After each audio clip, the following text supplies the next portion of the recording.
no Brasil, mais da metade das empresas, no primeiro, segundo ano de atividade, elas fecham, elas falem. Por quê? Porque o empresário não faz todo esse planejamento, né, na fase de empreender. Ele quer empreender, ele tem vontade, mas ele não se prepara.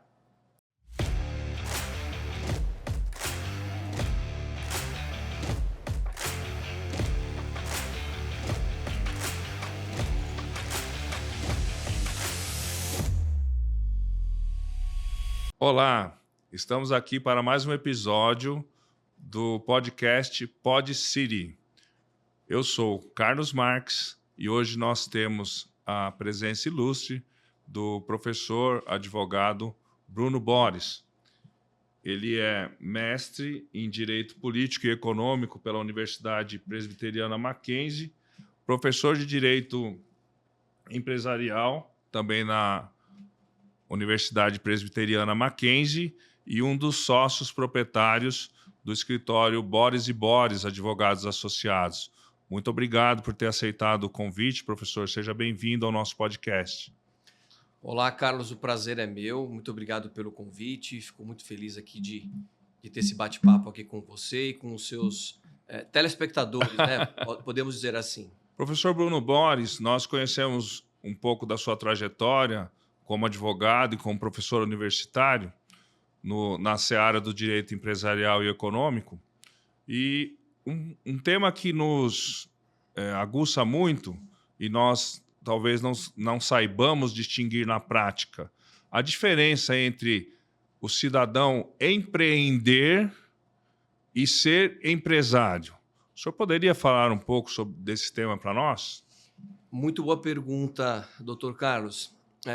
Muitas vezes as pessoas confundem a atividade empresarial com o empreender. É lógico que elas se misturam e elas se tangenciam, mas o empreender ele vem antes da atividade empresarial oficial, regulamentada em si. O empreender, o querer empreender é realizar uma atividade de natureza empresarial, sim, é a vontade de você criar um negócio, a vontade de você auferir renda, né, dinheiro, ganhar dinheiro com esse negócio e automaticamente contribuir para a sociedade, gerando empregos, pagando tributos, porque o prazer do empreendedor não é só ganhar dinheiro, né? É circular a economia. Mas a atividade empresarial em si, ela vai um pouquinho além. A atividade empresarial em si, ela demanda organização, ela demanda planejamento, ela demanda investimento, porque você precisa, para ser um empresário regular, você precisa de registro. Você precisa se registrar na junta comercial, você precisa criar uma pessoa jurídica, você precisa eventualmente ter ou não ter sócios e eventualmente você vai ter também colaboradores. Você vai ter empregados ou até mesmo colaboradores autônomos, né? E para você ter tudo isso, você precisa se preparar, você precisa estudar, você precisa ter assessores para poder não jogar o seu dinheiro fora, né? Infelizmente no Brasil, mais da metade das empresas, no primeiro, segundo ano de atividade, elas fecham, elas falem. Por quê? Porque o empresário não faz todo esse planejamento, né, na fase de empreender. Ele quer empreender, ele tem vontade, mas ele não se prepara. E é quando você não se prepara, na hora de perspassar naquela burocracia que, obviamente, o governo coloca para você, empresário, você acaba quebrando muitas vezes. Sim, professor Bruno Boris. E penso que a carga tributária também empresarial influencia bastante nesse planejamento do empresário. Sim, perfeito. Ela pode, inclusive, impactar drasticamente no negócio, se ele não recolher os tributos previstos legalmente. Sim, claro, quando você é um empresário regular, você precisa pagar tributos. Qualquer empresário regular vai ter que pagar tributos. Só se você for praticar uma atividade equiparada a uma atividade empresarial, mas não ser registrado. Eu posso ser um ambulante. Um ambulante, por exemplo. Doutor Carlos, um ambulante ele é um empresário. Juridicamente, no nosso regime jurídico, um ambulante é um empresário. Ele não precisa ter CNPJ. Ele é equiparado a empresário. Eu falo até para os meus alunos, um vendedor de bombom no semáforo é empresário? Ele é. Ele é um empresário. Só que não é um empresário regular. Formal, né? Formal. Não é formal. Exatamente. Né? Ele não é formal, mas ele é um empresário. Mas para ele poder ser um empresário formal, ter acesso a linhas de crédito, ter uma conta corrente, ele vai ter que constituir uma pessoa jurídica, né? Então, é um caminho até aquele momento. Quando ele vai constituir uma pessoa jurídica, ele vai ter que consultar Um advogado. Ele vai ter que consultar um contador para verificar qual faixa tributária ele vai ser inserido, qual regime tributário ele vai optar. Tudo vai depender de vários fatores, né? Do segmento, eventualmente, dependendo do segmento, ele pode optar pelo Simples Nacional, né? Que vai ter uma forma mais simplificada de recolhimento de impostos. Não é que você não paga impostos, o Simples Nacional, a gente sabe, né? Você paga impostos, só que é um pouco mais simples. Tudo é resumido numa guia só. E para quem está começando ou tem um faturamento para micro e pequenas empresas, é ótimo para você ir pelo Simples Nacional. Agora, claro, eu sou um empresário, quero atuar no segmento de autopeças, né, de grande porte, vou faturar mais de 100 milhões de reais no exercício. Aí a gente está falando de um tipo de tributação, por exemplo, tributação por lucro real. Aí os percentuais são mais elevados, mas a gente está falando de outro tipo de tributação. Mas, retornando aqui à sua pergunta, é claro, né, o empresário ele tem que prestar muita atenção quando ele vai atuar no segmento, porque às vezes ele não consegue arcar com os tributos. Ele calcula mal o preço do produto ou do serviço dele para vender no mercado e ele esquece que tem uma tributação que vai entrar. E às vezes com a tributação ele fica no prejuízo. Então é importante mesmo observar essa questão dos tributos para evitar qualquer tipo de quebra. Sim, muito importante a exposição do professor sobre essa questão, mas para sermos um pouco mais, não que o senhor não tenha sido, mas para as pessoas serem, que estão pensando em serem empresários. Acordei hoje e quero ser empresário, doutor Bruno Borges. Para essas pessoas que estão empreendendo e querem se formalizar, sair do mercado informal, digamos, né, do mercado não é fora das regras, né, mas à margem das regras, digamos, né, e quer ser um empresário. Qual caminho ela deve percorrer? O senhor já falou que tem que planejar, o planejamento é muito importante, já trouxe várias informações de cunho empresarial para nós, mas acordei hoje e quero ser empresário. O que eu devo me preocupar antes de começar uma empresa? Bom, alguns fatores, né? Alguns eu já mencionei aqui, de se preparar, mas primeiro analisar qual o nicho, né? Qual o mercado que você vai atuar. Eu quero atuar no mercado de vestuário. Então você vai ter que fazer um estudo do mercado de vestuário. Qual tipo de vestuário você vai querer empreender? Sapato? Sapato tem práticas e regras diferentes, por exemplo, de uma vestimenta de blusa, de terno. São perfis diferentes de atuação, como você como empresário, que você vai ter que estudar. É sapato feminino ou sapato masculino? Nós advogados, sabemos que o sapato masculino ele tem até uma durabilidade, na maioria dos casos, tão grande quanto das mulheres. Mas os homens, em regra, compram menos sapatos do que as mulheres. Tirando você, doutor Carlos, que eu sei que compra muitos sapatos. Mas a maioria dos homens compra menos sapato do que as mulheres. As mulheres elas têm uma variedade maior de aquisição. Então, você vai ter que analisar isso. Isso é uma análise já mais superficial. Planejamento, mas faz parte do planejamento. Faz parte do planejamento. Você vai ter que analisar o nicho, vai ter que estudar. Qual local que você vai vender? Vai ter loja física?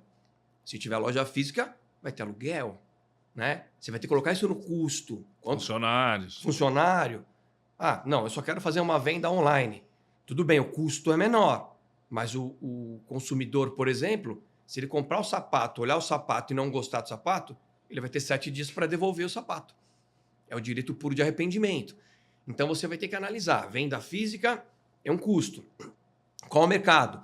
Venda online, o custo é menor. Mas, em compensação, quem comprar online pode comprar o produto, chegou, não gostei da cor e devolver. E você, fornecedor, empresário, vai ter que arcar com todo o custo de devolução, né? Esse pós-venda, você vai ter que gastar, vai ter que arcar com o SEDEX da devolução, da encomenda. Não tem o que fazer. E toda a mão de obra envolvida nessa troca, nessa devolução, né? Perfeito. Que é um serviço também, né? Perfeito, toda a mão de obra. Você tem mão de obra por hora, etc. Você vai ter sua estrutura, seus funcionários envolvidos nisso também, né? Então, pelo que o doutor está falando, é muito importante a gente saber para quem nós iremos vender no direito empresarial, inclusive para direcionar outras Perfeito. questões, como ações de marketing, por exemplo. Né? Como o senhor falou, se eu mirei no nicho de sapatos femininos, não adianta eu ficar postando ou fazer marketing de sapatos masculinos. Não vai dar certo, né? Por isso que o estudo é importante. Lembro que em cursos que eu fiz há muitos anos, curso de oratória, por exemplo, é um exemplo para o pessoal que está assistindo a gente compreender. Quando você vai fazer uma palestra, por exemplo, com um público de idosos, você não vai falar para o público idoso das perspectivas da economia para os próximos 50 anos. Né? O público com 70, 80 anos provavelmente não vai acompanhar essas mudanças. Verdade. Então, você tem que direcionar. Você falou bem, eu quero vender mais sapato feminino, mas eu vou fazer uma publicidade focada no público feminino. Né? Eu vou contratar, por exemplo, uma celebridade, um influencer, para poder divulgar o meu produto, o meu sapato, ligado no público feminino. Se for um sapato masculino, um influencer, uma celebridade do âmbito masculino. Então você tem que fazer esse tipo de estudo, né, para não jogar dinheiro fora. Fazer uma publicidade verdadeira. Né? No nosso regime do direito do consumidor, você não pode ter publicidade enganosa, nem abusiva. Então você fez uma oferta, em regra, você tem que cumprir. Né? Então tem que prestar muita atenção quando você vai analisar esse nicho de mercado. E aí, fazendo os estudos, verificando que tem demanda. Obviamente vai ter concorrência, hoje o mundo tem muita concorrência em qualquer segmento, e aí você vai analisar se você quer enfrentar essa concorrência, você fala, bom, então ok, agora eu vou constituir uma pessoa jurídica. Aí você vai para um outro lado. Né? Que tipo de pessoa jurídica eu vou constituir? Que tipo de empresa? É uma empresa, né? Uma empresa. Né? O pessoal fala PJ, uma PJ. Uma pessoa jurídica. Vai ser uma limitada? Eu vou ter um sócio? Começa por aí. Eu não tenho sócios. Tudo bem. Você pode abrir uma sociedade unipessoal. Só você como sócio. É possível isso? É possível. Né? Eu tenho mais pessoas que querem empreender comigo, querem abrir essa empresa. Né? Então, você vai chamar esses 4 sócios e aí vão constituir essa pessoa jurídica. Como vai ser dividido, doutor Carlos, o capital social dessa empresa? Capital social, para quem não sabe, que está assistindo a gente, é o valor que você vai investir na empresa. Então, por exemplo, para constituir uma empresa de sapatos ou uma padaria, eu preciso de R$1 milhão. Então, cada sócio vai integralizar, vai colocar lá, em regra, R$250 mil. Com esse dinheiro, nós vamos alugar o espaço, comprar equipamento, contratar empregados e começar a circular. Se cada um levar R$250 mil, significa que cada um dos 4 sócios vai ter 25% da empresa. Né? Então, cada um tem 1/4 da empresa. É um exemplo. Né? Você, mas só eu tenho R$750 mil. Doutor Carlos aqui tem 250 mil. Então, eu, Bruno Boris, eu vou ter 75% da empresa, porque eu coloquei, integralizei em dinheiro 75% do dinheiro. Você colocou 25%. Não significa que eu sou o dono da empresa. Né? Eu sou o controlador. E não significa que o doutor Carlos, que tem 25%, ele é meu empregado. Ele não é meu empregado, ele é meu sócio. Ele tem menos poder de decisão, mas empregado ele não é. Então, todos esses detalhes, quando você vai começar a formalizar a sua atividade empresarial, você vai ter que observar. Sim, professor. E nós podemos chegar a uma conclusão de que a empresa ela deve ser organizada para que ela trabalhe, funcione normalmente como uma espécie de máquina, sem os donos ou os sócios estarem lá todo dia, 12 horas por dia, 15 horas por dia, ou não. Eu já ouvi em outros meios de comunicação que a pessoa falava nesse sentido, o profissional, né? Fala, se eu tenho uma empresa que ela não anda sem mim e eu tenho que ficar lá 8, 10, 12, 14 horas todo dia, eu não sou um empresário, eu criei um autoemprego. Como o senhor vê essas afirmações ou esses cenários? Bom, atividade empresarial em si é uma atividade que, em regra, ela não é pessoal, o que eu quero dizer. Vamos pensar na nossa atividade como advogados. a atividade do advogado é uma atividade personalíssima, né? Então, muitas pessoas vão procurar, querem se aconselhar com o Dr. Carlos Marx, né? Uma questão de confiança, pessoalidade, né? Então, obviamente, eles vão querer procurar o doutor para falar com o doutor. Quando você vai no hospital ou no supermercado, você não vai no supermercado procurar o presidente do supermercado, né? O CEO. O CEO do supermercado. Você vai lá comprar uma lata de leite em pó, pão, etc. Independentemente de quem estiver lá, o preposto que estiver lá, o representante da empresa, ele é a personificação da empresa, mas não é o empresário em si. Então, a atividade empresarial, em regra, a natureza dela, na maioria das atividades empresariais, ela costuma ser ter uma alavancagem. Você pode escalar, né? Você escala ela. Então, você pode ter... Rede de franquias, por exemplo, as franquias. As franquias todas são empresariais, né? É atividade empresarial pura. Aí você tem a franquia da empresa tal, tem 1000 lojas no Brasil. Franquia da empresa Y, mais 1000 lojas do Brasil. Veja, o CEO não vai estar lá, né? Claro que vai ter um gerente lá, um empregado de confiança, que vai administrar isso para você. E você vai ter métricas, formas de controlar isso, né? Mas eu concordo que a atividade empresarial em si, ela não pode exigir, né, do empresário, né, um trabalho tão pesado quanto se ele fosse um seletista, um empregado com carteira de trabalho registrado, que ele vai lá e faz a sua atividade.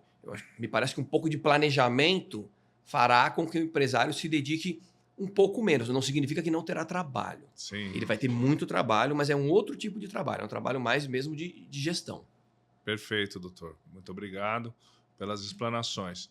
O doutor também é especialista, mestre em direito do consumidor. Nós vemos várias questões no dia a dia envolvendo a seara consumerista.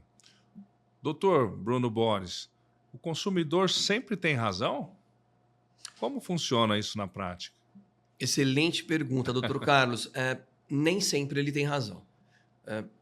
Para quem vai empreender, por vezes, o empreendedor ele pensa, não, a minha diferença é que o consumidor sempre tem razão.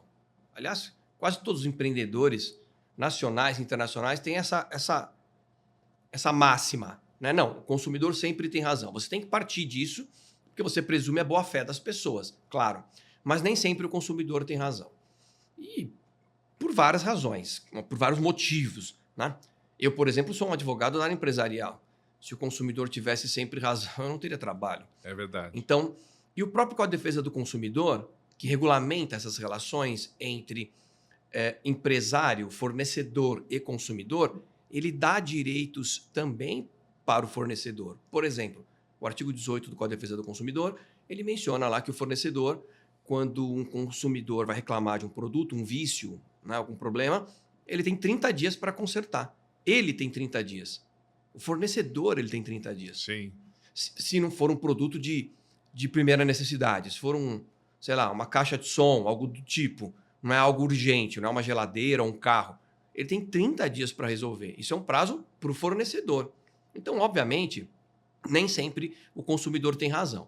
E aí cabe ao empresário que gosta de trabalhar ou vai querer trabalhar nesse B2C, né, Business to Consumer, ou seja, vai vender direto para o consumidor, verificar se o que ele está pleiteando tem ou não tem fundamento. Às vezes não terá fundamento. Muitas vezes, até por influencers que a gente vê por aí, que defendem o consumidor, parece que ele tem razão sempre. Não é isso, né? Se você der uma informação clara para o consumidor dos problemas que o produto pode ter ou da validade do produto, não tem por que ele ter razão sempre. Mas é claro, né? O fornecedor tem que seguir as regras do Código de Defesa do Consumidor e o próprio consumidor também. Então, nem sempre tem razão, mas tem que se observar naquela prestação de serviço ou naquele produto qual que a situação que está sendo debatida ali na situação. Vou dar um exemplo aqui, doutor Carlos. Pois não. Eu lembro de um trabalhávamos para uma varejista e uma influencer recebeu um produto que ela não gostou, né? Já tinha passado o prazo de 7 dias de devolução. Ela pediu pela internet, recebeu, passou o prazo, então ela não teria mais o direito de troca pura e simples, só se tivesse problema no produto. E o produto não tinha problema. Ela só perdeu o prazo. Aí ela postou na internet que é ilegal, a não troca, deveria ser trocado, papapá, papapá, papapá. Nós fomos consultados, a gente deu uma orientação. Olha, ela está errada. Juridicamente falando, ela está errada. Mas a empresa, por regra de compliance, e pela imagem dela, falou não. Como ela é uma pessoa conhecida, vamos atendê-la excepcionalmente, porque essa influência na internet está sendo negativa para a nossa empresa. Eles quiseram trocar. Veja, mas nesse caso, a própria influência não tinha razão. Sim. Mas a empresa, por uma questão de imagem institucional, ela falou não. Política comercial, né? Política comercial. Ela falou não, vou trocar. Né? Então, obviamente, existem exceções. E o fornecedor, o empresário, ele tem que estar muito atento. Para poder negar algo para o consumidor, o que é possível, ele tem que ter muitos elementos, né, documentados para poder negar. Para poder ter o Código de Defesa do Consumidor do seu lado. Porque o Código de Defesa do Consumidor ele não regulamenta só a atividade pro consumo, mas para o fornecedor também. Sim. E um dos motes do Código de Defesa do Consumidor, ele traz o consumidor como hipossuficiente na relação. Mas isso, como o senhor bem explicou aqui, não quer dizer que ele sempre tem razão. O senhor pode falar um pouco sobre essa questão da hipossuficiência do consumidor no mercado de consumo? Por que ele é considerado hipossuficiente? Perfeito, doutor Carlos. De fato, essa vulnerabilidade com a defesa do consumidor, ele positiva, ele coloca lá escrito que todo consumidor é vulnerável. Então, a própria lei fala, pressupõe. Significa que Dr. Carlos Marques é vulnerável. Não, mas ele é advogado, ele é mestre, ele não importa. Para o direito do consumidor, todos os consumidores são vulneráveis. As práticas de consumo, a prática que um fornecedor utiliza. E Bruno Boris também, né? E até o consumidor analfabeto, ele é até mais vulnerável, né? Um idoso, ele é hiper vulnerável, porque ele pode, né, ser enganado talvez com mais facilidade, uma criança também. Então, o Código de Defesa do Consumidor, ele coloca essa regra. Ele presume que esses consumidores são vulneráveis ou hipervulneráveis, e ele procura protegê-los. Protegê-los de práticas abusivas, de práticas que alguns fornecedores podem fazer. Uma prática de colocar uma publicidade que possa enganar o idoso. Olha, você que é uma pessoa idosa, precisa de um plano de saúde, eu tenho um plano de saúde que vai atender você perfeitamente. Aí quando você vai precisar do plano de saúde, não, mas para pessoas da sua idade a gente não faz. Eles negam. Eles negam. Então, obviamente, isso ele está enganando uma pessoa que é vulnerável. E o Código de Defesa do Consumidor, o que ele faz?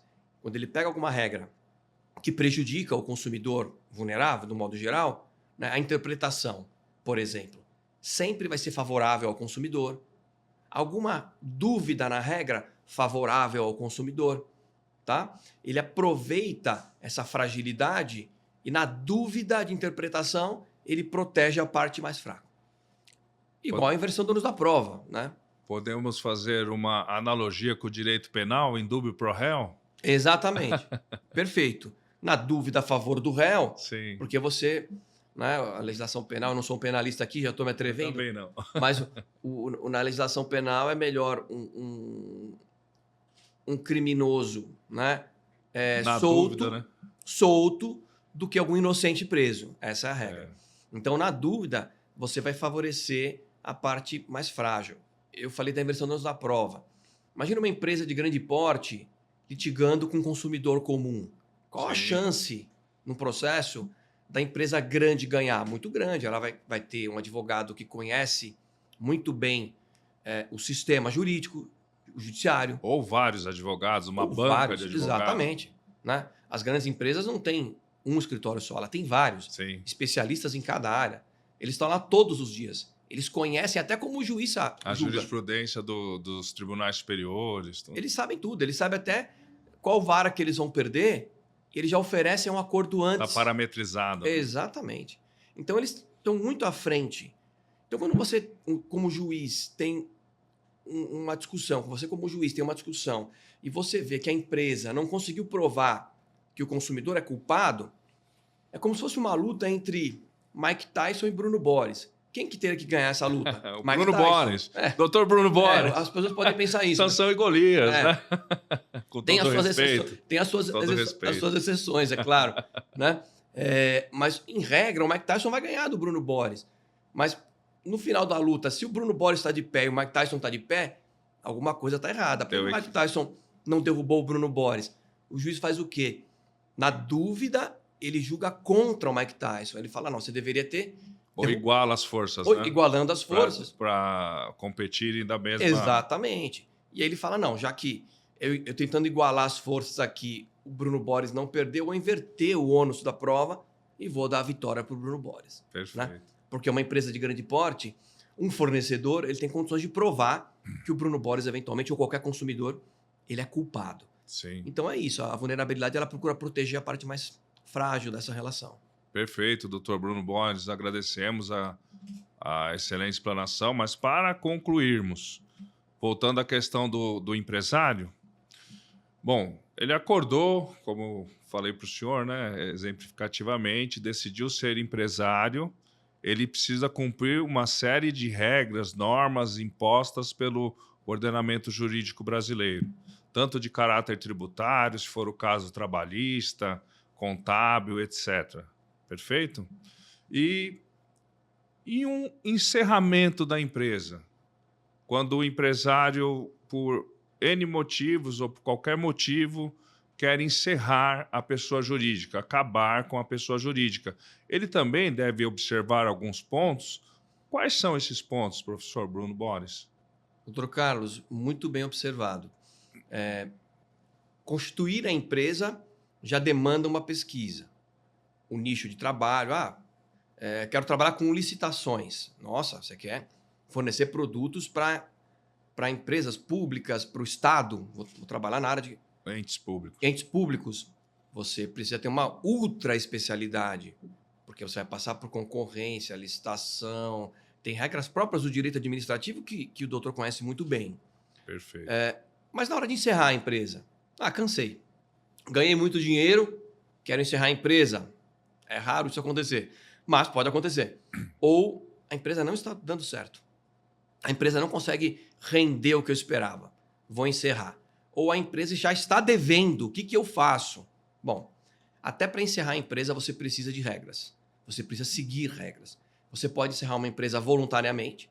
Você vai lá, paga todo mundo, dá baixa na junta comercial. Esse é um exemplo, né? Se você tiver condições de fazer isso. Quando você não tem condições, uma das saídas é ou entrar com uma recuperação judicial, que é uma forma de tentar dar continuidade no negócio, ou se você não tem essa vontade, ou você percebe que o mercado que você está atuando não é um mercado adequado, você fala, não, eu vou encerrar a empresa mesmo. Você pode entrar com um pedido de autofalência. A autofalência é um nome feio quando alguém escuta, né? Não soa bem, né? Não soa bem, entrei com uma autofalência, mas ela é uma forma regular de encerrar a atividade empresarial. Você entra com um pedido de autofalência, declara para o Estado juiz, para o juiz que você não tem mais condição, relaciona as suas dívidas e se você agiu de boa fé, obviamente, não desviou dinheiro, né? Não fez confusão patrimonial com seus bens pessoais, obviamente, isso aí é para o empresário de boa fé. Você vai conseguir encerrar a sua empresa, eventualmente sem pagar todo mundo, sim, né? Mas vai encerrar de forma regular a sua empresa. Então, até no momento de encerramento da empresa, existem regras que é importante você se consultar com um assessor para poder saber a forma correta. Não é o fim do mundo, professor. O encerramento não é o fim do mundo. Perfeito. Dá para fazer planejado também o encerramento. Da mesma forma que começou, planeja-se o encerramento desde que os sócios assim o queiram. Perfeito. Até para abrir, você tem que fazer um planejamento. Para encerrar, você tem que fazer um planejamento. Se você tiver sócios, tem que haver um acordo entre os sócios para você encerrar essa empresa por falência. Mas existe um planejamento e esse planejamento, se bem feito, você protege até o seu patrimônio pessoal. Então, é uma forma de você blindar. Eu não gosto muito dessa palavra blindar, porque não existe algo 100% blindado. Mas você consegue proteger o patrimônio pessoal para poder ter o resto da sua vida com dignidade, né? E, infelizmente, o negócio não deu certo. Pode acontecer. Perfeito. Só para encerrar, professor, o nosso encontro de hoje, eu, Carlos Marques, tenho visto não sou da área empresarial, mas nós observamos os fatos ocorridos na sociedade. Eu tenho visto que grandes empresas têm se utilizado da questão da recuperação judicial para colocar as suas contas, reorganizar a empresa. Nós podemos entender que a recuperação judicial é um instrumento legal como forma de negócio, como estratégia empresarial, melhor dizendo? Como o senhor vê isso na prática? Ou esse instituto na prática? Boa pergunta. De fato, hoje, a recuperação judicial ela já tem sido utilizada como estratégia de negócio. Adorei essa sua expressão, estratégia de negócio. Claro, se for uma estratégia que penaliza muitos credores dessa empresa em recuperação, o credor deve lembrar que ele pode pedir a quebra da empresa. Então é o credor que decide se a empresa vai se recuperar, ele vai aceitar a proposta dela de renegociação, Sim. ou ele quebra a empresa. Então é importante ter essa ideia em mente, porque tem muitas empresas, infelizmente, que acabam utilizando a recuperação judicial como uma forma de... elas estão com problemas, mas elas apostam todas as suas fichas na recuperação, sacrificando o credor. Então é óbvio que do lado dos credores você terá advogados que vão analisar essa situação, consultores, contadores, especialistas financeiros que vão analisar se seria um bom negócio ou não aceitar. Mas muitas empresas utilizam isso como renegociação. E por vezes é um bom negócio sim, doutor Carlos. Muitas vezes já vi situações de empresas que entram com recuperação judicial e elas conseguem deságio, desconto de 80% nas dívidas. 80%. Na negociação, nas dívidas. Vou dar um exemplo público aqui. A própria Oi, que teve a segunda recuperação judicial aprovada. Deságio de 90%. Quem dá hoje 90% de desconto para algum credor? É difícil. Claro que não é comum isso acontecer em qualquer situação. A recuperação da Oi tem um paradigma, alguns requisitos diferenciados, mas ainda assim 90%, 80% é elevado. Então muitas empresas acabam utilizando hoje a recuperação judicial como uma estratégia mesmo de negociação de dívidas. Que ótimo.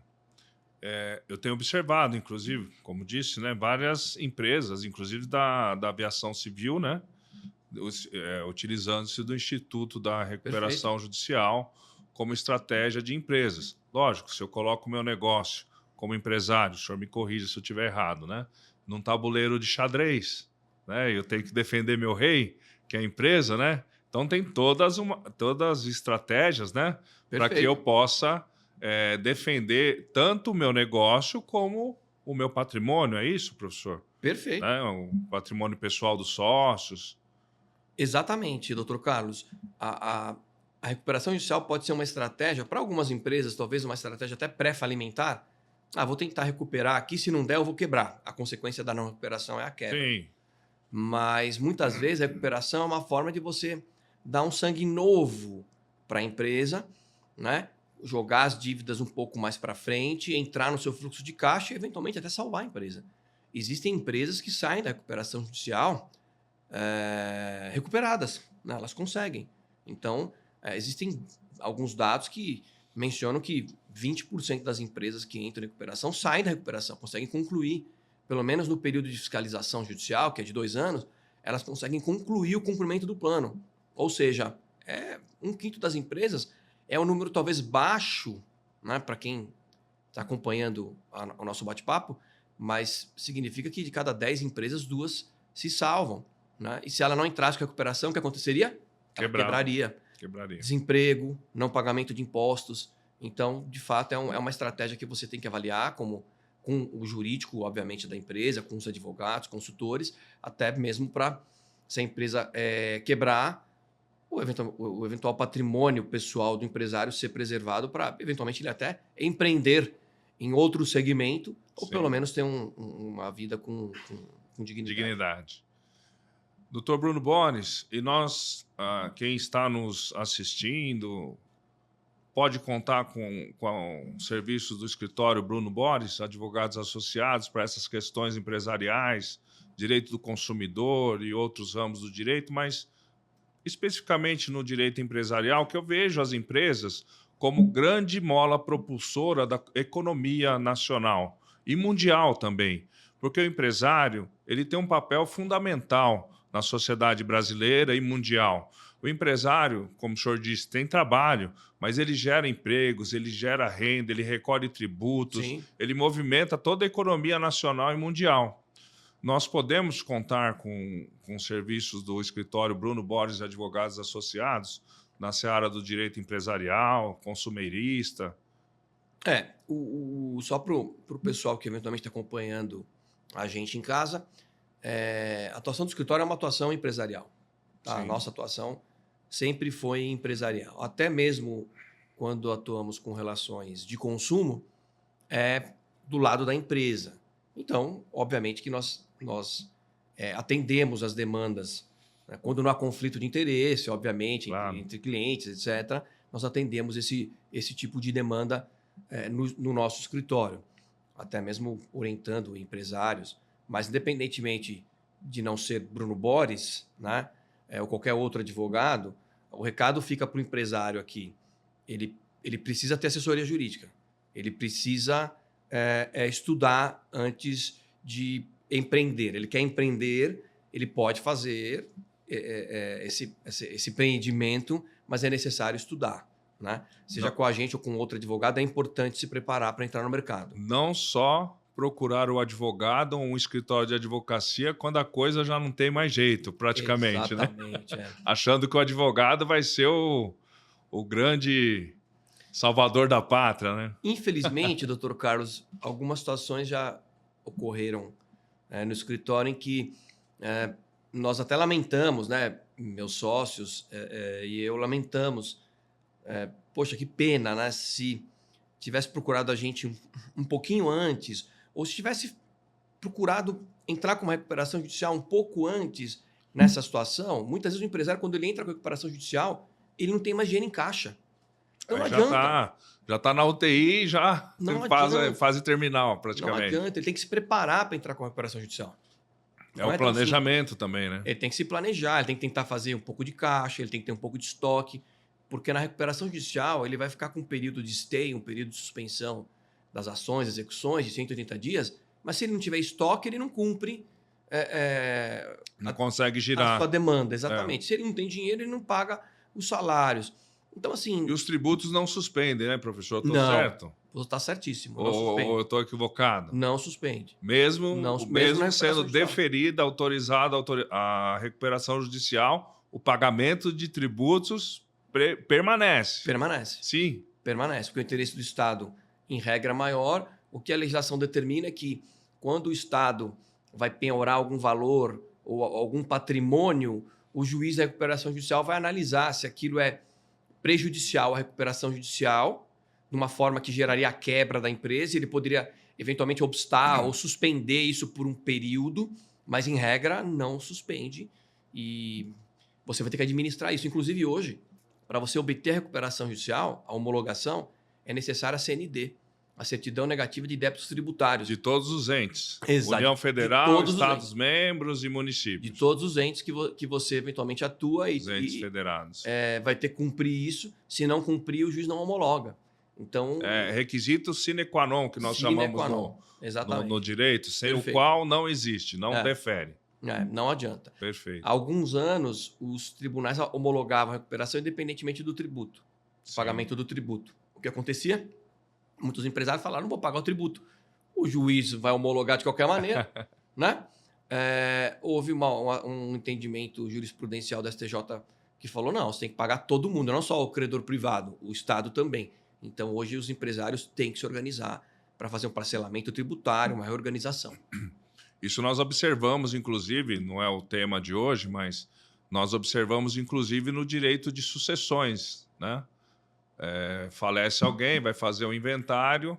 Da mesma forma, antigamente, eu me lembro que alguns juízes, né, homologavam os inventários sem que os tributos estivessem recolhidos. Hoje em dia, enquanto não tiver kits, né, os herdeiros estiverem kits com os tributos perante os órgãos da administração pública tributários, o juiz não homologa o inventário, a partilha de bens, etc., né?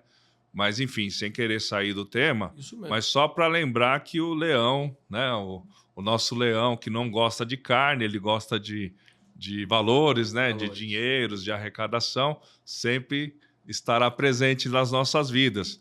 E as únicas certezas que nós temos, né, professor Bruno Boris, não sei se o senhor concorda ou não, né? A morte e os tributos. É verdade, concordo.